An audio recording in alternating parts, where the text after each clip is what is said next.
Well, it was part of what Stanford calls sophomore college, which happens every year. It's a 3-week program that usually involves about 30 or so courses with an average of 14 or 15 students per course. And the faculty propose them, and the sophomore college, which is a part of the Dean of Undergraduate Studies, evaluates the proposals, makes some choices, and we were fortunate enough to be able to teach a course that we called When Engineers Go Sailing. And it was a description of basic engineering concepts using the America's Cup technology as a method of illustrating the application of those concepts. And the thing that makes for the timing that you mentioned is that the Cup is only sailed usually every 3 to 5 years by the last winner, who becomes the defender of the Cup, and a series of challenging teams. And it's taken place in many locations all over the world, but it just so happened that Oracle Team USA was successful in winning the Cup in 2010, so they became the challenger, and they became, the defender, and they selected San Francisco as the venue. So that 3-week period that is the normal sophomore college schedule right before classes start for autumn quarter happened to map perfectly with the schedule for the racing. So we were very fortunate. The students end up applying to a maximum of 3 courses, and they're all across the board. There's many humanity, some social science, and some science and engineering. So we were fortunate, we had about 65 applicants for our 20 positions in the course. The sophomore college, we had 3 School of Engineering faculty and a lecturer involved. Margot Gerritsen from the Earth Sciences program, George Springer from AeroAstro. Our lecturer who had tremendous experience in power boats was Lindley Smith, and I'm Bob Tatum. I'm emeritus from Civil and Environmental Engineering. So we had more faculty, they let us have more students, and we tried to select them with a lot of diverse background. Probably less than half the class had actually sailed before, so that was interesting. But of that, about a half of that, about a quarter of the class total, had done competitive sailing, many on the Stanford sailing team. So they were great additions to the class. They called themselves techie sailors. They were interested in sailing and in engineering, and in fact many of them are going to consider a possible major in one of the engineering disciplines here. There were only 1 or 2 students in the class who had already declared a major, but most of the class had at least taken some of the math and science courses that would put you on an engineering track, so that they didn't preclude that option. And as I said, some were sailors, some not. So we tried to get a good bit of diversity. We had, I think, just about half female in the class, which we were always happy to be able to do in anything related to engineering. And it worked out really well to try to get a diverse background. There were 2 group assignments, one with 2 students analyzing an individual race in detail. So we used the Wallenberg Learning Theater technology very extensively in that activity. And then they worked in groups of 4 for an end-of-course project. So they had group experiences with people with different backgrounds, and we put those together to try to emphasize the diversity. And I think they learned tremendously from each other, there's no doubt about it. Well, we had 3 weeks of class sessions, and the first 2 weeks for the mornings, we pretty much focused on describing and illustrating application of the engineering fundamentals and concepts from various disciplines. We did materials, basic structural materials, particularly carbon fiber composite materials, and structural engineering for the boats. George Springer had a good background in that area.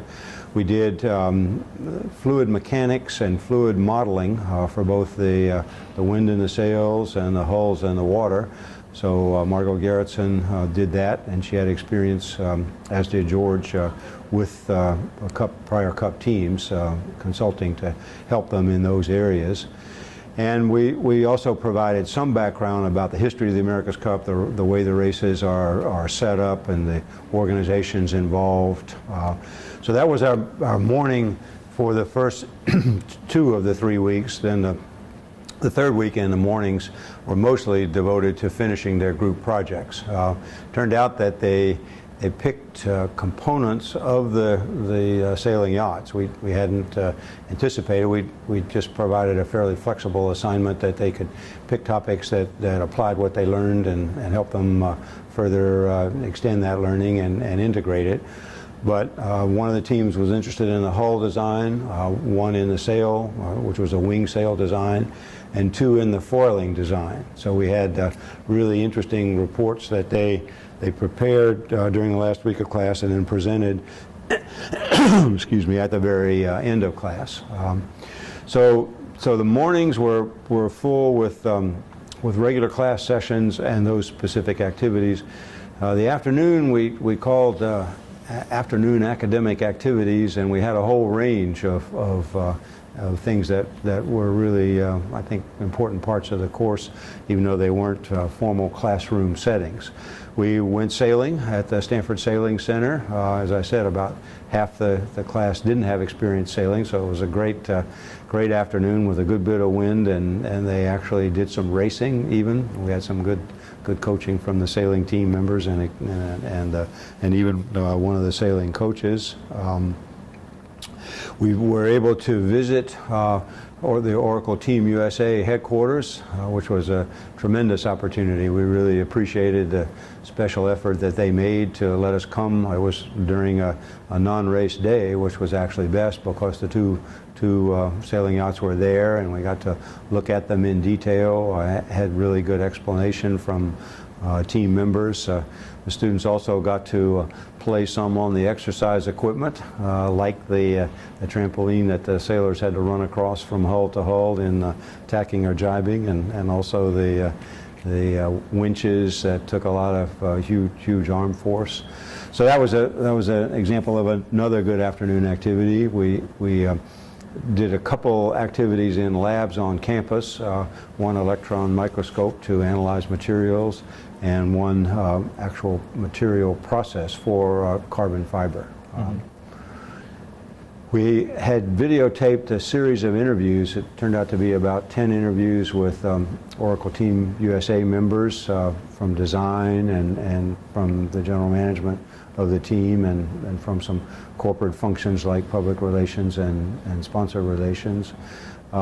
We also interviewed a couple people who were critical with the America's Cup Race Management Organization.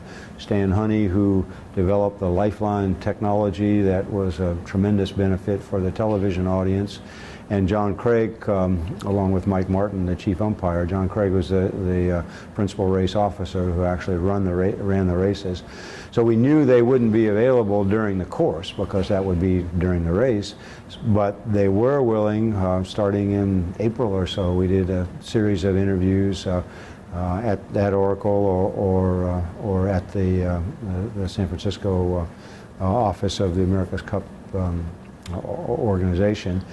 So there were busy days. They were long days with lots of activities, and it's a real great thing to be able to work with a group of students that can focus on one thing rather than the 3 to 5 other classes that they have, and also to have the capability to use space like this and to be able to take field trips that all supported the learning in the class.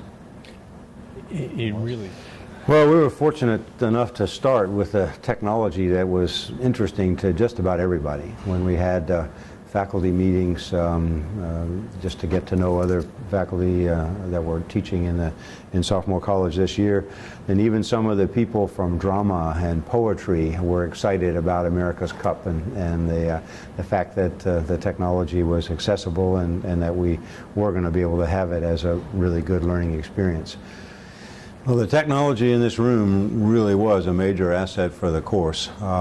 We're able to record, and the students then used recordings of various parts of the races in their analysis of either the race itself or the technology that happened to be maybe highlighted or significant in the outcome of a particular race.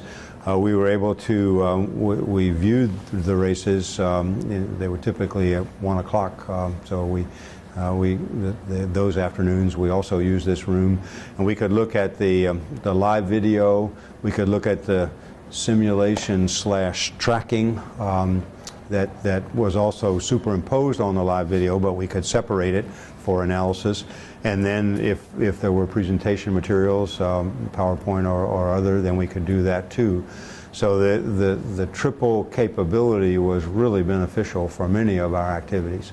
We also used some of the other features. We did some small group breakouts, and they were able to record points made on the problem they were analyzing on iPads and project them in the room. It was another very neat feature of the technology. And of course the students, we were fortunate to have 2 excellent sophomore college assistants, which is a major benefit of the program.